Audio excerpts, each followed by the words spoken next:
Selamat malam teman-teman semuanya. Terima kasih atas kesempatan yang diberikan pada saya untuk berbicara tentang perusahaan maskapai penerbangan nasional Indonesia di hadapan kita semua hari ini. Saya Felix dan juga teman sekelompok saya yang bernama Gisela, Madeline, Hubert, Jerry, dan juga Joshua hadir di sini untuk membahas topik yang sangat relevan dalam kerangka mata kuliah kami dan untuk menyelesaikan tugas yang diberikan pada kami pada mata kuliah etika bisnis.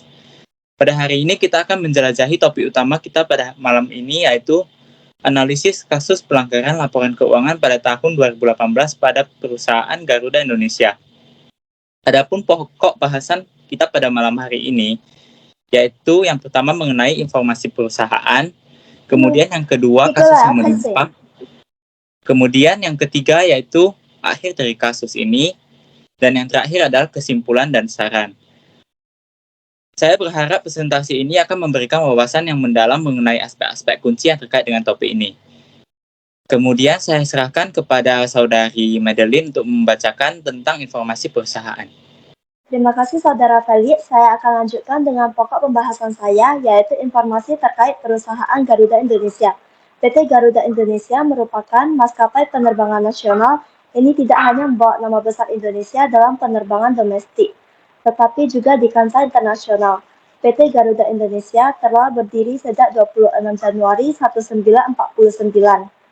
Garuda Indonesia Group mengoperasikan 202 armada pesawat sebagai jumlah keseluruhan dengan rata-rata usia armada di bawah 5 tahun.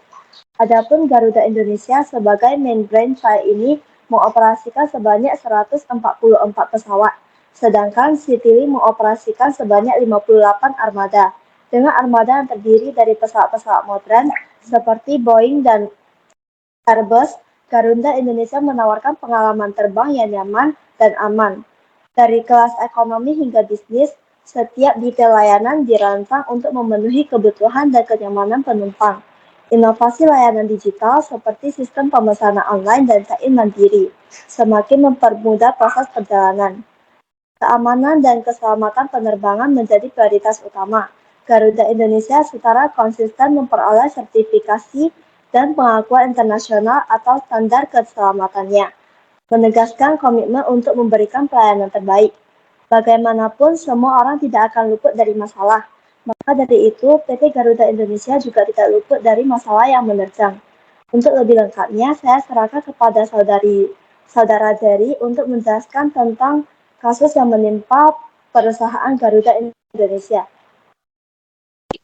Terima kasih kepada saudari Madeline. Saya akan lanjutkan dengan pokok pembahasan saya, yaitu kasus yang menimpa perusahaan Garuda Indonesia.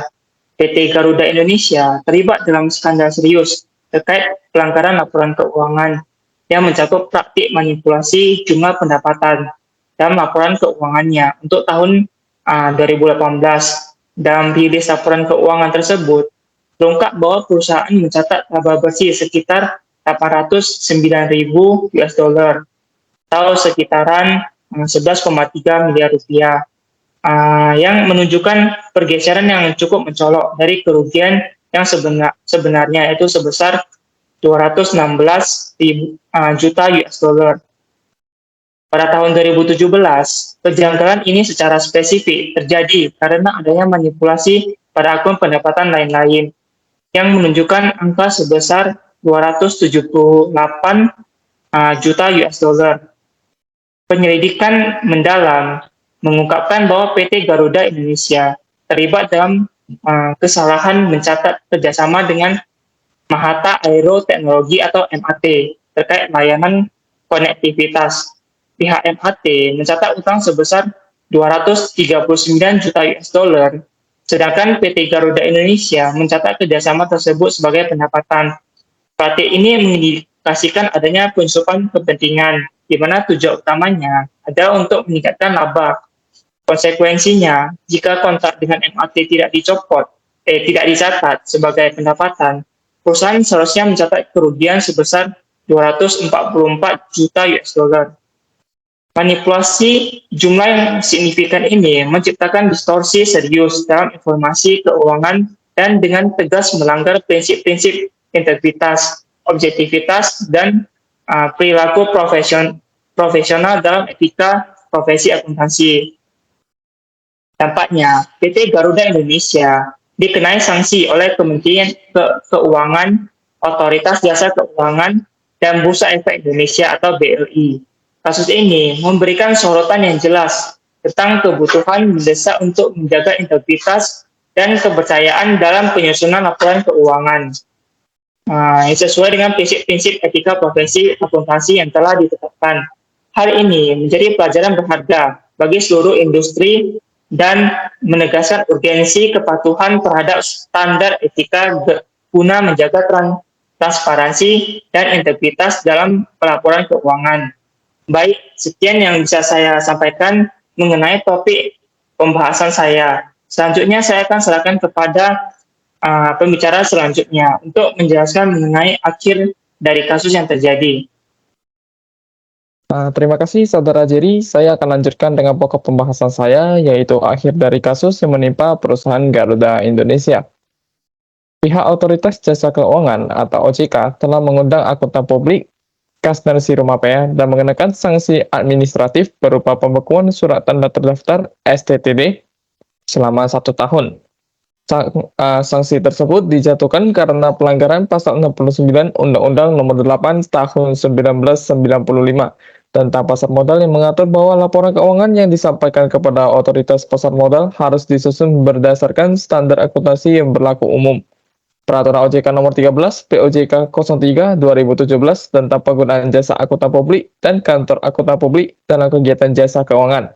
SA 315, SA 500, dan SA 560 serta SA 700 yang mengatur tentang perumusan suatu opini dan pelaporan atas laporan keuangan. Kepada PT Garuda Indonesia terbuka, OJK memberikan perintah tertulis untuk memperbaiki dan menyajikan kembali laporan keuangan tahunan tahun buku 2018 serta menjatuhkan sanksi administratif berupa denda sebesar 100 juta rupiah. Sanksi denda masing-masing sebesar 100 juta rupiah ini dikenakan kepada seluruh anggota direksi Garuda dan 100 juta rupiah secara tanggung renteng kepada seluruh anggota direksi dan Dewan Komisaris yang menandatangani laporan tahunan PT Garuda Indonesia terbuka pada tahun buku 2018. Baiklah, sekian penjelasan saya mengenai akhir dari kasus yang menimpa PT Garuda Indonesia. Selanjutnya saya persilakan kepada pembicara selanjutnya untuk memberikan kesimpulan dan juga saran. Baik, terima kasih Saudara Huber. Saya akan menyampaikan kesimpulan dan saran yang telah saya rangkum sebagai berikut. Manajemen pengelola PT Garuda Indonesia dianggap tidak melaksanakan etika bisnis dengan baik karena telah merugikan stakeholder atas laba yang diklaimnya tersebut dan masyarakat atas layanan yang belum bisa dinikmati. Hal ini disebabkan perjanjian yang dilakukan oleh PT Garuda dengan PT Mahata tidak berjalan dengan baik. Hal ini ditinjau dari teori utilitarisme sehingga implementasi dari konsep good corporate governance tidak dapat terlaksana dengan baik. Adapun kasus PT Garuda Indonesia dilihat dari agensi teori bahwa pemerintah selaku stakeholder menginginkan maskapai plat merahnya dapat menerapkan prinsip-prinsip good corporate governance. Namun melihat kompetitor lain dengan berbagai strateginya membuat kinerja keuangan Garuda menjadi tidak stabil. Sejak 2014 hingga 2017, PT Garuda Indonesia mengalami kondisi yang kurang pesat. Namun di 2018, PT Garuda Indonesia mencetak laba yang sangat signifikan. Pada kenyataannya, di 2018, laporan keuangan PT Garuda Indonesia mengalami ketidaksesuaian dengan prinsip standar akuntansi yang tidak diterima umum, dengan membiarkan akuntan publik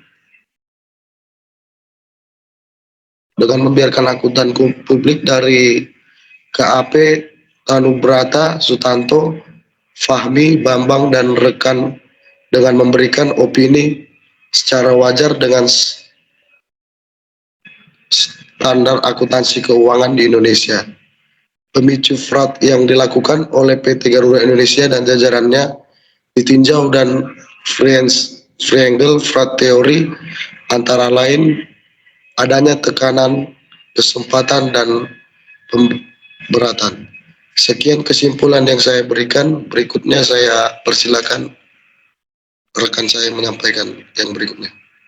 Terima kasih Saudara Yosua. Saya akan menyampaikan saran atas kesimpulan yang telah disampaikan dan pembahasan kita hari ini. Yang pertama, pemerintah selaku pemegang saham mayoritas PT Garuda Indonesia harus lebih tegas dalam mengawasi dan memastikan penerapan prinsip-prinsip good corporate governance. Hal ini dapat dilakukan dengan meningkatkan peran Dewan Komisaris dan Dewan Direksi dalam mengawasi kinerja perusahaan. Yang kedua, manajemen PT Garuda Indonesia harus meningkatkan transparansi dan akuntabilitas dalam pengelolaan perusahaan. Hal ini dapat dilakukan dengan menyediakan informasi yang memadai kepada para pemangku kepentingan atau stakeholder terkait kinerja perusahaan. Yang ketiga, akuntan publik harus lebih independen dan profesional dalam memberikan opini atas laporan keuangan perusahaan. Hal ini dapat dilakukan dengan meningkatkan standar kompetensi dan integritas akuntan publik.